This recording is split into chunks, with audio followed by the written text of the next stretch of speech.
ಎಲ್ಲರಿಗೂ ನಮಸ್ಕಾರ. ರಷ್ಯಾ ಮಾಡಿದ ಒಂದು ತಪ್ಪಿನಿಂದಾಗಿ ಭಾರತಕ್ಕೆ ವರವಾಗಿ ಪರಿಣಮಿಸಿದೆ.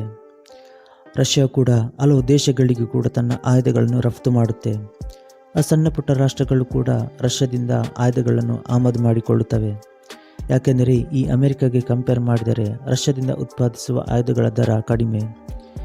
ಹೀಗಾಗಿ ಮತ್ತು ಅವರ ಆಯುಧಗಳು ಕೂಡ ಒಂದು ಪ್ರಭಾವಶಾಲಿಯಾಗಿತ್ತು. ಹಾಗೆ ಅರ್ಮೇನಿಯಾ ಕೂಡ ರಷ್ಯಾದಿಂದ ಯುದ್ಧ ಸಾಮಗ್ರಿಗಳನ್ನು ಖರೀದಿಸುತ್ತಿತ್ತು. ಅರ್ಮೇನಿಯಾ ಹಾಗೂ ಅಜರ್ಬೈಜಾನ್ ಯುದ್ಧದ ಸಂದರ್ಭದಲ್ಲಿ ಈ ರಷ್ಯಾ ಆಯುಧಗಳು ಕೈಕೊಡುತ್ತೆ. ಅರ್ಮೇನಿಯಾಗೆ ರಷ್ಯಾ ಸಹಾಯ ಕೂಡ ಮಾಡಿಲ್ಲ.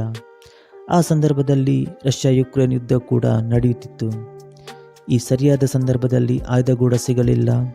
ಯುದ್ಧದ ಸಂದರ್ಭದಲ್ಲಿ ರಷ್ಯಾ ಆಯುಧಗಳು ಕೈಕೊಡುತ್ತದೆ.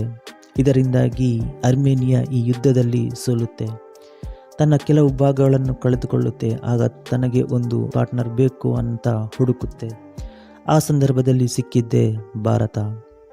ಭಾರತದಿಂದ ಅರ್ಮೇನಿಯಾ ಯುದ್ಧೋಪಕರಣಗಳನ್ನು ಖರೀದಿಸಲು ಶುರು ಮಾಡಿದ್ದು ಕೇವಲ ಭಾರತದಿಂದ ಮಾತ್ರವಲ್ಲ, ಫ್ರಾನ್ಸ್ನಿಂದಲೂ ಕೂಡ ಯುದ್ಧ ಸಾಮಗ್ರಿಗಳನ್ನು ಖರೀದಿ ಮಾಡುತ್ತೆ.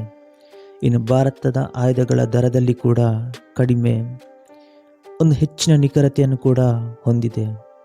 ಅಂತಾರಾಷ್ಟ್ರೀಯ ಮಟ್ಟದಲ್ಲಿ ಭಾರತದ ಪ್ರತಿಯೊಂದು ವಿಚಾರದಲ್ಲೂ ಕೂಡ ಅರ್ಮೇನಿಯಾ ಭಾರತದ ಪರ ನಿಲ್ಲುತ್ತೆ. ಅದರ ವಿರುದ್ಧ ರಾಷ್ಟ್ರವಾದಂತಹ ಅಜರ್ಬೈಜಾನ್ ಈ ಪಾಕ್ ಟರ್ಕಿಯ ಮಾತು ಕೇಳಿ ಭಾರತದ ಆಂತರಿಕ ವಿಚಾರದಲ್ಲಿ ಮೂಗು ತೂರಿಸುತ್ತಿತ್ತು. ಇದನ್ನೆಲ್ಲ ಗಮನಿಸುತ್ತಿದ್ದ ಭಾರತ ಅರ್ಮೇನಿಯಾ ಜೊತೆ ಗೆಳೆತನ ಮಾಡುತ್ತೆ. ಇನ್ನು ಅಂತಾರಾಷ್ಟ್ರೀಯ ಮಟ್ಟದಲ್ಲೂ ಕೂಡ ಭಾರತ ಅರ್ಮೇನಿಯಾಗೆ ಸಪೋರ್ಟ್ ಮಾಡುತ್ತೆ.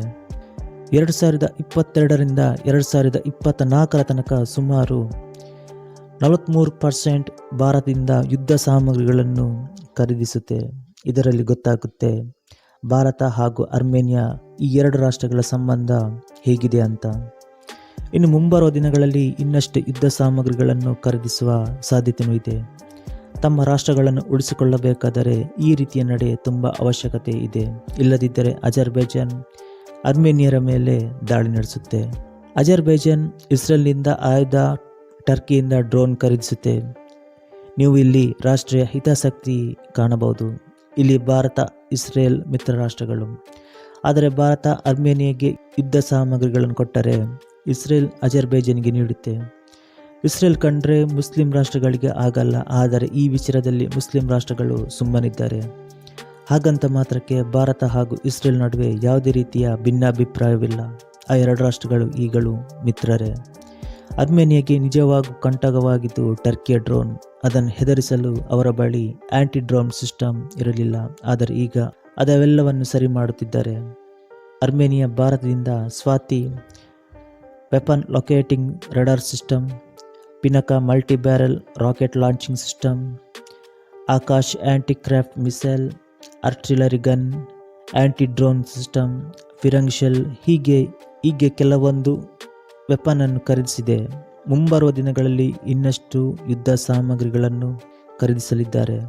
ಮೊದಲಿಗೆ ಭಾರತದ ಆಯುಧಗಳನ್ನು ಅಜರ್ಬೈಜಾನ್ ಹೀಯಾಳಿಸುತ್ತಿತ್ತು. ಭಾರತದ ಆಯುಧಗಳು ಸರಿಯಿಲ್ಲ, ಅರ್ಮೇನಿಯಾ ತನ್ನ ಹಣವನ್ನು ವೇಸ್ಟ್ ಮಾಡ್ತಿದಂತ. ಆದರೆ ನಂತರ ಭಾರತದ ವೆಪನ್ಗಳ ಶಕ್ತಿ ಅಜರ್ಬೈಜಾನ್ಗೆ ಗೊತ್ತಾಗುತ್ತೆ. ಅಜರ್ಬೈಜಾನ್ 3ನೇ ರಾಷ್ಟ್ರದ ಮುಖಾಂತರ ಭಾರತಕ್ಕೆ ಆಫರ್ ಕೊಡುತ್ತೆ.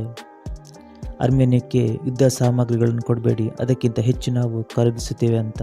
ಅದಕ್ಕೆ ಭಾರತ ಒಪ್ಪಲಿಲ್ಲ.